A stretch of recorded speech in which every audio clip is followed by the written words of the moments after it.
All right, so today we're looking at something called rendering. Rendering, as we've done with the drawing, is about adding color and making things look nice and making things look a wee bit more realistic. So we're going to go through today how we are going to render our giraffe to make him look a wee bit less like a boring grey model and a wee bit more like an engaging, interesting Lego model that will appeal to our audience. So we've opened our assembly. We all know how to do that. We've got our modeling tree on the right hand side.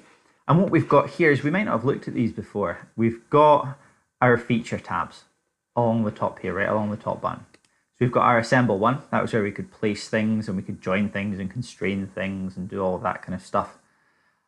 And as we move further along, the one we want is we want one called tools. And these give us some tools to add some colors and add some materials. So we'll click on the one that says tools and we're going for appearance. If we click on appearance, it'll pop up with this little dialog box here. I'll make that slightly smaller so that we can see it. And in this dialog box, it's got all the different materials that we need. And on the left-hand side, we can start sorting through them. So if we click on this little arrow here, it gives us an Autodesk material library, an appearance library, and an Inventor material library. We're not worried about the actual material, we're just worried about what it looks like at the moment. So we're going to use the appearance library. Click on the little downwards arrow there, it gives us a whole load of different ones. We've got ceramics, concretes, metals, all sorts of things. But Lego's made of plastic, so we're going to use the plastic one.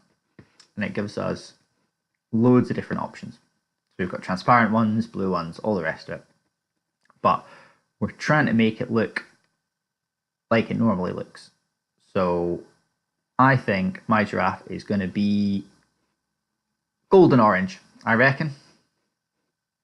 That kind of goldy, yellowy kind of colour. So the way I can do that is I can click. I want him to alternate, so I can click on the block. That's a left click, and then a right click on my material, and I can assign it to the selection. And what that should do is, while we wait for it to load, is that will give that selection that colour. If you want to select more than one block at once, what you can do is you can hold the Control key on your keyboard and you can click all the different blocks that you want.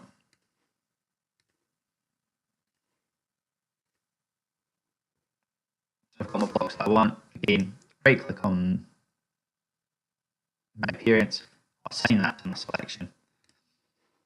I'll do that again with the other ones. So I've got my orange here. I can right click, I can assign that to the selection. So once I've done that, I'll click off and I've got a giraffe that's starting to look a wee bit more like a giraffe, which is nice.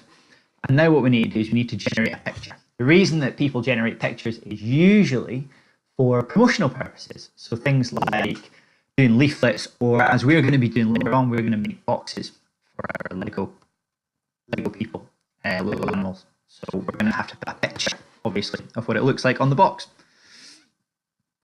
So I'll close that. And again, going back up to my unit menu, I want to view. So we've had assemble, we've used tools, now I want to view it.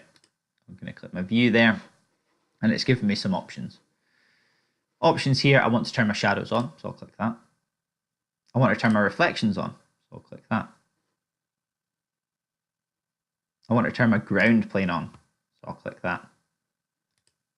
I want to have a look at perspective as well.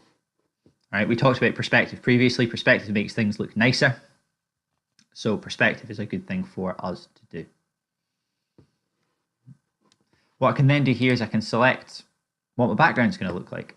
So I've got two lights, one light, warm light. I usually just like one light. I'll just do it like that. And I've got visual style.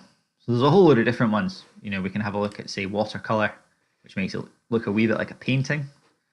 But the one we're looking for is we're looking for realistic. If we hit realistic, and then we click the ray tracing button, the one here, That's going to get your computer, and it's going to make a picture. Ray tracing's got a wee box in the bottom here. It gives you 3 options: low, draft, or high. For our uses, draft is plenty. So we're going to hit draft, and you can see the progress is going along here. The really important thing is don't move it, don't zoom it, don't click onto anything else, don't do anything while this is happening. All right, it takes a bit of time. We can see the progress coming along the bottom. All right, it does take a bit of time, but you just need to leave it to do that. All right. Once you've done that, you can save it. So there's a save button here.